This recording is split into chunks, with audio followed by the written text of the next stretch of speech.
Sungguh Allah sangat ridho ketika seorang hamba itu makan ketika sesuap nasi dia muji Allah, ketika minum seteguk nasi dia muji Allah. Itu kalau orang diridhoni Allah itu wali betul. Itu untuk jadi wali itu gampang. Kamu makan ridho, kamu ninjak buminya Allah ridho seneng, kamu hidup keseharian aman seneng. Nah ini supaya sampean kita semua ngaji betapa panduan Rasulullah untuk menggapai ridho Allah itu banyak yang keseharian sekali. Saking kesehariannya banyak dalam hadis dan itu sahih. Nabi menyebut hal-hal yang keseharian. Hatta ma tas'alu fi imra'atika. Kamu punya uang kemudian istri kamu bisa makan itu ibadah. Bahkan sebagian ibadah itu dicontohkan Nabi yang akhirnya diprotes sahabat. Yaitu wa fi buti ahadikum sedekah. Kamu menggauli istri kamu itu ya sedekah. Sampai sahabat bilang yang benar ya Rasulullah. Ayati ahaduna syahwatahu wa huwa lahu ajrun. Masa urusan biologis, urusan syahwat kemudian dia dapat pahala. Nabi menjawab, alai salawadu aha fi haramin akana alaihi wisrun. Bagaimana kalau dia meletakkan ke yang tidak benar itu kan dosa.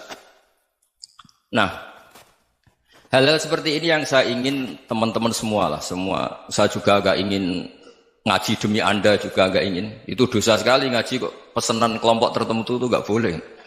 Islam itu untuk semua. Jadi ya cuma karena di depan saya jenengan ya seakan-akan jenengan korbannya. Itu ada ilmunya dalam usul fikih itu. Jadi orang itu harus ngaji usul fikih. Nama yang disebut, mungkin Mas Sufyan masih ingat zaman ngaji usul fikih. Nama yang disebut itu tidak jaminan sebagai prioritas perintah. Jadi misalnya gini, kebetulan yang di depan Nabi itu Abu Dzar. Nabi ya bilang, ya Abu Dzarin ini uhibbuka misalnya, atau ya Mu'ad ini muhibbuka, atau ya Abu Hurairah ini uhibbuka misalnya. Banyaklah riwayat yang Nabi nyebut ya Abu Dzarin, ya Mu'ad, ya Abu Hurairah. Kemudian misalnya Nabi meneruskan khitab, ini uhibbuka, saya mencintai kamu, fakul dubur sholatin, atau sebagian riwayat disebut falatadaan la dubura kulli sholatin, Allahumma inni ala dzikrika wa syukrika wa husni ibadatik. Saya mencintai kamu, siapa saja, Mu'ad bisa, Abu Dzar bisa siapa. Saya mencintai kamu, mohon kalau habis sholat kamu jangan lupa wiridan Allahumma inni ala dzikrika wa syukrika wa husni ibadatik. Ya Allah, tolong kami permudah supaya mudah ingat engkau. Anda tidak bisa mentang-mentang. Wong nama saya Parmin, nama saya Purnomo itu yang diperintahkan Mu'ad. Jadi yang disebut satu, tapi khitab itu untuk siapa saja.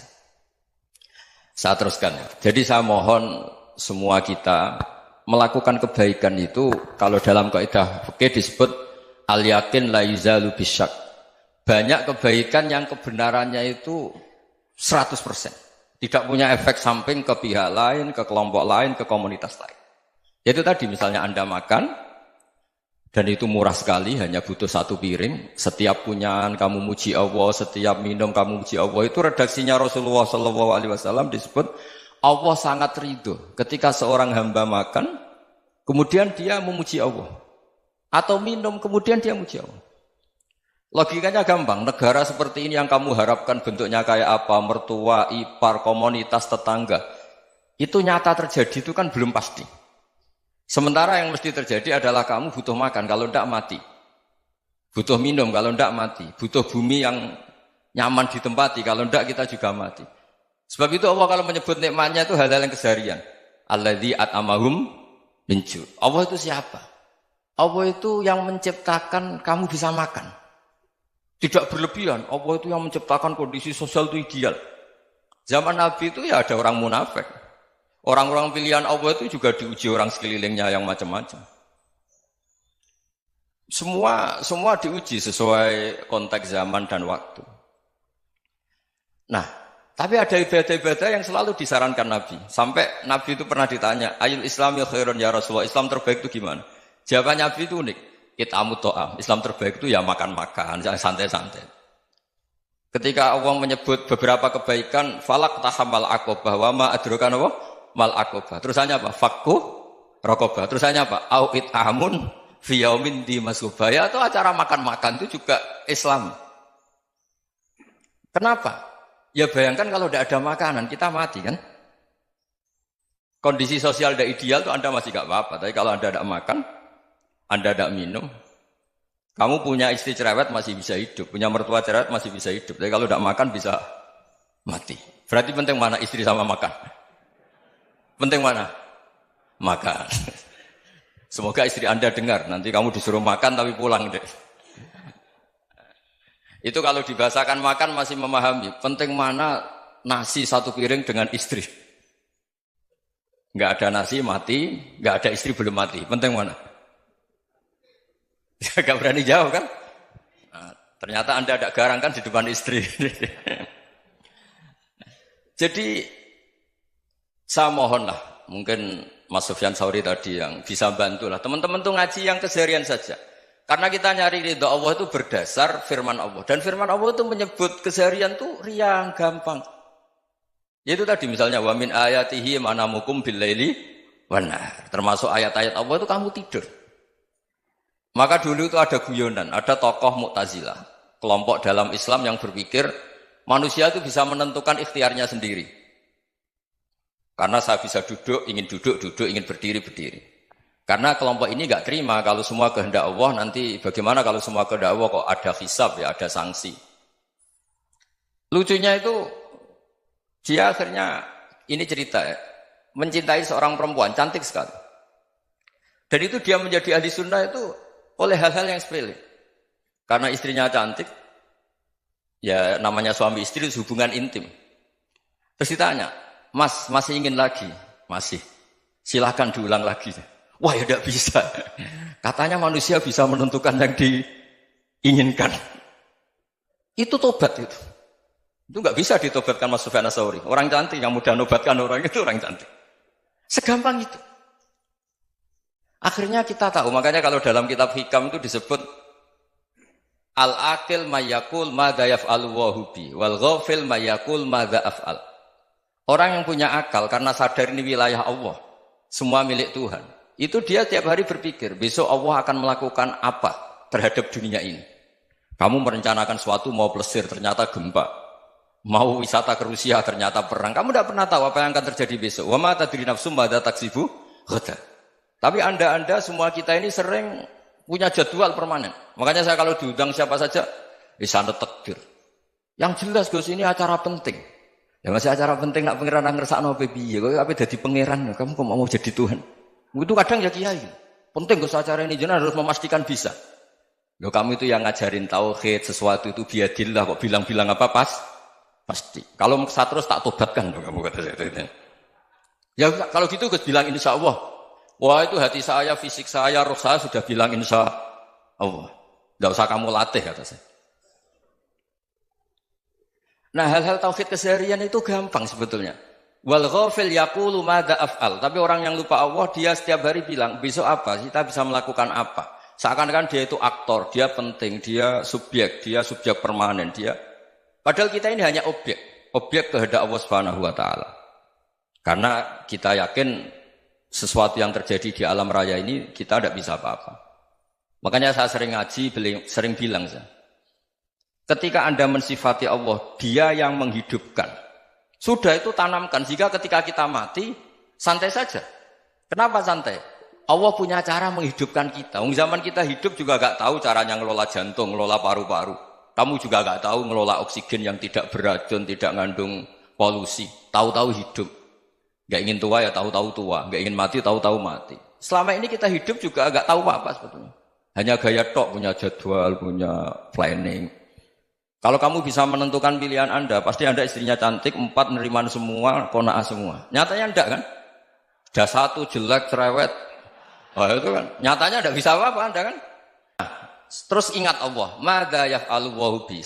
Orang yang punya akal selalu berpikir Allah itu menghendaki apa terhadap saya. Lalu sama-sama orang ngelihat orang yang serius, itu kata Anda itu pemikir berat, serius. Senang punya tokoh yang merengut karena kamu anggap serius. Tapi sebagian orang anggap orang yang serius itu wong merengut, wong masam, wong muka kok ditekuk. Jadi sama itu hati ya muqallibal qulub tsabbit qalbi ala dini, karena kita enggak tahu cara berpikir kita tentang orang lain, tentang sekeliling kita. Misalnya kita orang baik yang jenis ngrumat fakir miskin. Ada orang bangun masjid mewah itu janggal. Apa artinya masjid mewah kalau banyak orang kelaparan? Tapi kalau yang jenis pendidikan apa artinya masjid mewah kalau tidak bisa ngaji? Nanti yang jenis infrastruktur apa artinya ini kalau semuanya punya sudut pandang yang berbeda-beda. Dan Islam mengapresiasi semua kebaikan. Tapi katakan semua kebaikan itu adalah kehendak Allah Subhanahu wa taala. Karena apapun baik Anda itu pakai fasilitas yang diberikan oleh Allah Subhanahu wa taala. Sehingga ini yang disebut qulillah tsumadarhum fi khawdihim yal'abun. Ya kembali tadi ke tema-tema bahwa keseharian Anda ini sudah Islami. Saat Anda tidak bisa melakukan apa saja. Saya sering ada jenazah, biasanya kalau tetangga meninggal saya sering disuruh ngelepas. Saya bilang orang ini baik. Karena sering lamun di rumah, sering nganggur di rumah. Ditanya sama anaknya, kenapa Gus nganggur baik? Ya kalau dia nganggur artinya juga agak berbuat sesuatu yang maksiat kan? Ya kan? Orang nganggur di rumahnya ya tidak bunuh orang, tidak maling, tidak korupsi. Ya namanya nganggur di rumah. Lah cuma istri cara pandang nganggur gak menghasilkan uang itu. Tapi juga gak menghasilkan kriminal kan? Jadi sebenarnya Islam itu makanya kalau sampai ngaji usul fikih itu ada kitab usul fikih namanya Lubul Usul, itu terkenal sekali di pesantren itu. Itu kalau ngapresiasi keseharian itu luar biasa. Izma min mubahin illa wa yatahaqququ bihi tarku haramimma. Karena keseharian yang mubah saat Anda lakukan itu ada kehebatan yang luar biasa, yaitu meninggalkan haram. Makanya dulu banyak orang-orang alim ketemu temannya itu guyon sampai semalaman. Itu biasanya yang semangat Islam itu kiai kok ndak tahajud, kiai kok ndak witir. Orang yang sedang mapan uangnya banyak, malam itu tidak kelayaban itu sudah luar biasa. Melawan nafsu supaya tidak maksiat itu sudah luar biasa. Supaya lupa guyon sama temannya semalaman sampai subuh. Gejolak-gejolokan mengenang zaman miskin, zaman kuliah gak jelas, zaman apa. Melihatnya jangan tarkut tahajud. Seperti ini meninggalkan tahajud, tapi meninggalkannya ini talkul muharramat. Jadi kayak apa hebatnya? Sehingga Imam Ghazali punya riwayat yang agak unik. Hatta takuna ibadatu akhiri hadil ummah iku an-naum. Sehingga suatu saat ibadah terbaik umat ini itu tidur. Itu kan riwayat kontroversi. Ketika Imam Ghazali ditanya, kenapa iya? Kenapa kamu mulai keluar dari rumah itu sudah banyak maksiat? Melihat perempuan yang enggak mahram, melihat fenomena. Tapi kalau kamu tidur itu enggak melihat apa-apa. Tapi juga kamu jangan nganggap tidur itu ibadah betul. Saatnya melakukan fardu ain malah masih tidur. Tapi itu sudut pandang yang menjadikan kita Islam itu gampang. Jadi saat Anda tidak bisa aktivitas apa-apa, misalnya ada beberapa orang yang lumpuh. Lumpuh itu memang nggak bisa Jumatan, nggak bisa ibadah, tapi dia juga nggak bisa maksiat. Tidur itu memang Anda saat itu tidak bisa tahajud, tidak bisa witir, tapi saat itu ada zina, ada maling, tidak gosipkan orang, tidak bully orang, tidak menanamkan kebencian, tidak hasud. Sehingga tidur menurut Allah Ta'ala wa min ayatihi manamukum billaili apa? Wan-nahar. Karena di tidur itu selain ada unsur istirahat, jaga kestamina, juga ada unsur meninggalkan beberapa keburukan. Nah saya mohon ibadah yang keseharian ini kita jaga.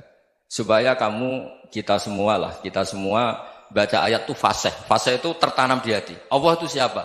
Alladzi at'amahum min ju'i wa amanahum min khauf. Dan Allah kalau cerita di Quran itu anna sababnal ma'a sabba tsumma syaqqaqnal ardha wa syaqqa fa ambatna fiha habba wa inaba wa qadba wa zaituna wa nakhla wa hadaika hulba. Kamu tahu saya ini siapa kata Allah? Saya ini adalah Tuhan yang menurunkan air. Kemudian ada tanaman banyak. Habba wa inaba wa qadba, ada zaitun, ada tin, kalau orang Jawa mungkin ada tela, ada padi, ada mangga, ada pisang. Sudah. Wa inaba wa zaituna wa nakhla wa hadaika hulba. Ada perkebunan yang lebat. Tujuannya apa? Mata Allahkum, silahkan kamu pakai, kamu nikmati. Tapi karena kadang kita ini punya ide-ide besar. Tadi untuk syukur saja nunggu punya istri riman, rumah baik, tetangga baik, komunitas baik, semuanya baik baru syukur. Lama-lama nanti ada di surga, syukurnya nunggu surga paling kelas A. Itu sudah ada yang menghuni Rasulullah, kamu nggak boleh di situ. Masa untuk syukur saja? Repotnya Masya Allah. Jadi mohonlah Quran yang kalau Anda hafalkan juz sama itu kan ada ayat-ayat yang kayak tadi. Ya, fal yang dzuril insanu ila ta'ami. Coba lihat apa yang kamu makan ya? Dari mana? Dan untuk mempertahankan hidup kamu keseharian. Jadi jangan kira ibadah itu harus membentuk komunitas yang versi Anda. Ibadah itu harus yang hal yang mulu-mulu. Kesehariannya Anda alami. Loh ini saya tidak bikin-bikin. Saya ngaji bukan karena berdasar pesanan. Itu ayat yang saya baca kan betul ada ayatnya kan. Fal yang dzuril insanu ila ta'ami. Anna sababnal ma'a sabba tsumma syaqqaqnal arda syaqqa fa ambasna fiha habba wa inaba wa qadba wa zaituna wa nakhla wa hadaiqa ghulba. Terusannya apa? Mata'al lakum, silakan kamu nikmati. Mata itu silakan kamu nikmati. Ya kayak sampean dikasih hidangan ya makan. Ya sudah makan, habis makan ya minum, habis itu ngantuk ya tidur. Ya sudah normal-normal saja. Kayak apa indahnya Islam? Tapi Anda mencari Islam yang gimana lagi? Nah itu yang diajarkan guru-guru kita, diajarkan sanad kita sampai Wali Songo, sampai Rasulullah SAW. Bahwa pada akhirnya ada jihad, ada perang. Itu dulu memang perang, bukan membunuh, beda. Dulu kita dijajah Belanda ya perang, dan itu normal karena kita dijajah. Jadi ketika orang lain ingin baik sama kita, wa in ahadum minal musyrikin astajaroka ya fajirhu hatta yasma'a kalam Allah. Kalau mereka ingin baik ya kita baik.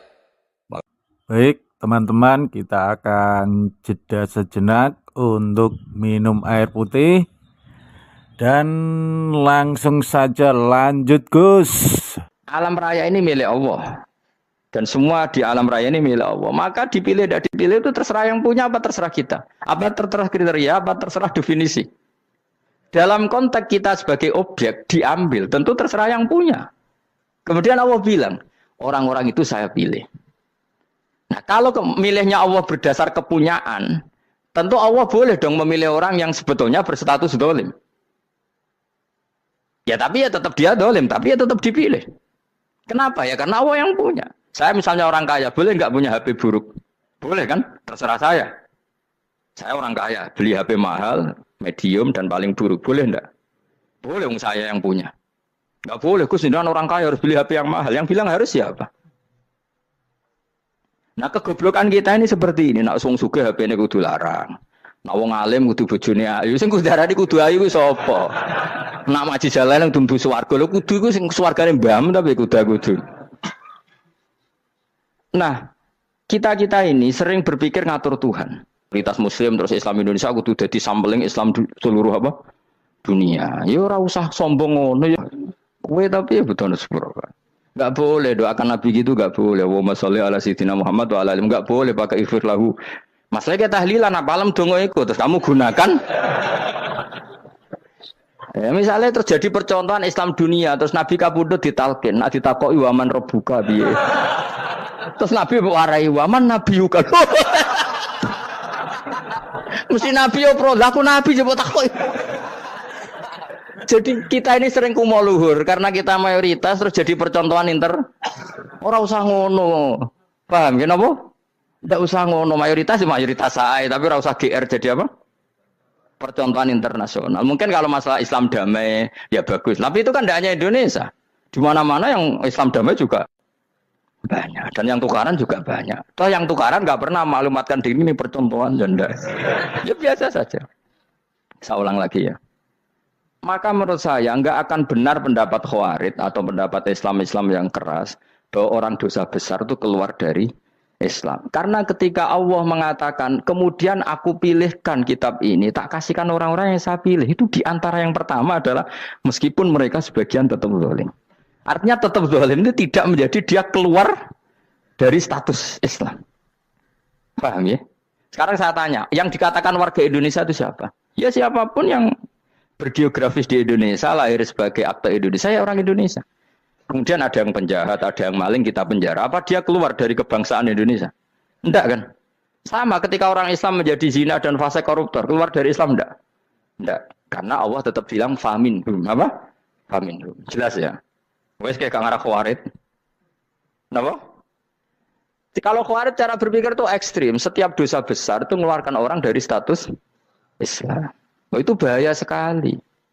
Karena nanti kalau itu iya, kita akan kehilangan banyak orang nopo Islam. Makanya Nabi nanti ngendikan, saya berharap yang nanti masuk surga dari umatku itu separuh, 2/3. Itu kata ulama-ulama. Kalau kita pakai mazhab Khawarij, orang Islam itu tidak sampai 1/3. Karena banyak yang keluar dari Islam. Duwe keris ke Islam, duwe akeh ke Islam, nglakoni jimat ke Islam, nyekel patok ke Islam, dosa gede ke Islam, korupsi ke Islam. Terlalu banyak yang kita usir dari Islam. Lalu kita ngusir atas nama apa? Coba. Kalau atas nama Tuhan kamu tidak Tuhan. Atas nama wakil Tuhan, Tuhan tidak pernah mewakilkan ke Anda. Orang mandate.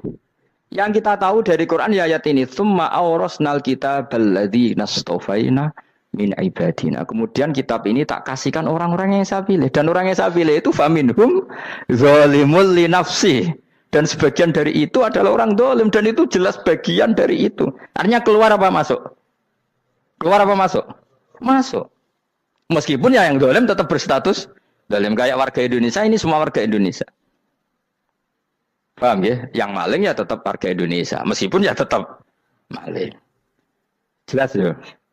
Betul ya? Makanya ahli sunnah itu pendapatnya falam nukafir mu'minan bil wisri. Kita tidak akan mengkafirkan orang mukmin hanya karena melakukan dosa. Kenapa ya? Karena Allah bilang faminhum setengah sangking itu masuk bagian. Dan itu luar biasanya Allah disebut istofaina. Tetap orang-orang pilihan. Maka ini penting saya utarakan supaya kita ini tidak sok-sokan ya. Terus yang zalimul li nafsi pun potensi dimaafkan sama Allah. Asal dia tobat, dan tobat itu sama Allah nggak ada batasnya. Malam yuhur kiri sampai apa? Nafas apa? Terakhir. Dan kadang orang itu sebetulnya nggak niat tobat, cuma ada perilaku tertentu sehingga dadian Allah itu simpati. Itu juga banyak yang diterima tobatnya Allah. Makanya kata ulama-ulama itu, istighfar itu tidak syarat diampuni. Yang menjadi orang terampuni itu kehendak Allah.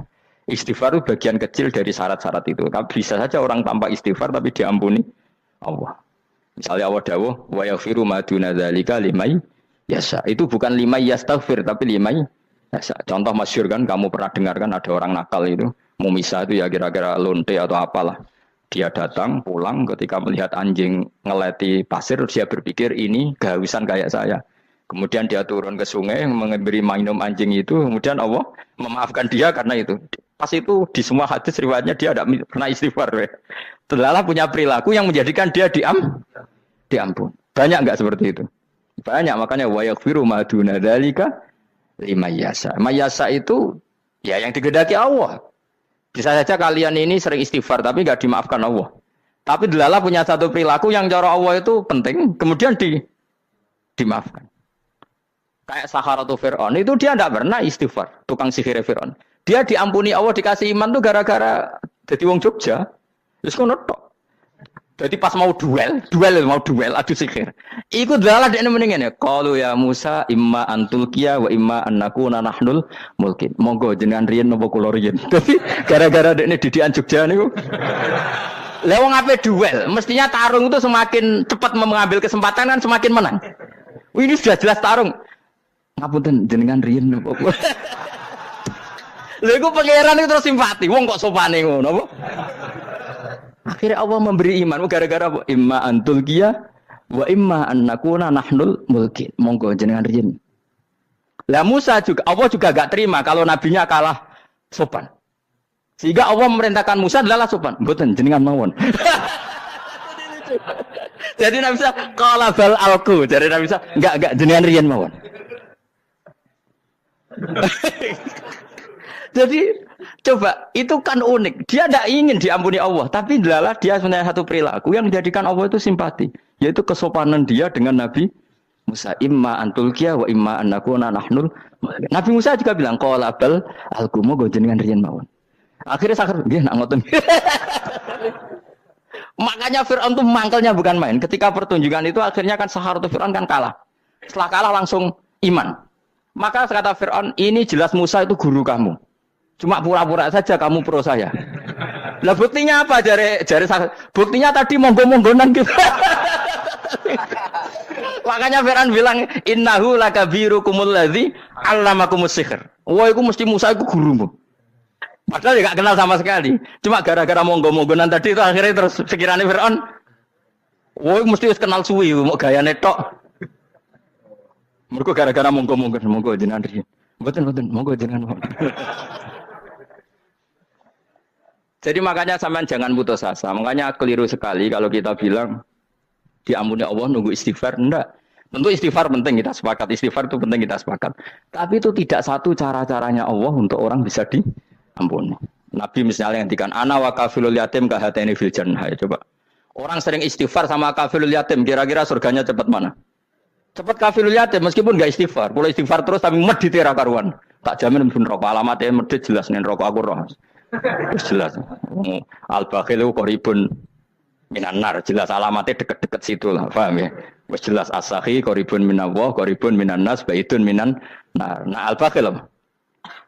Baitun minallah, baitun minal jannah, qaribun minan nar. Jadi yang medit itu ya deket-deket situ alamatnya sudah jelas deket-deket dengan neraka. Ana wa kafirul yatim kahateni fil berapa? Apa semua yang dimaafkan Allah Nabi nyebut syaratnya istighfar? Kepahitan fil bakhar. Orang alim itu otomatis dimintakan maaf oleh langit dan sampai iwak ning laut. Mulane jendur aku sebab jangan istighfar. Aku sing istighfar iki akeh sembrono. Langit bumi no. Mulane kula nu jarang istighfar bukan karena saya sombong, memanfaatkan istighfar mereka no.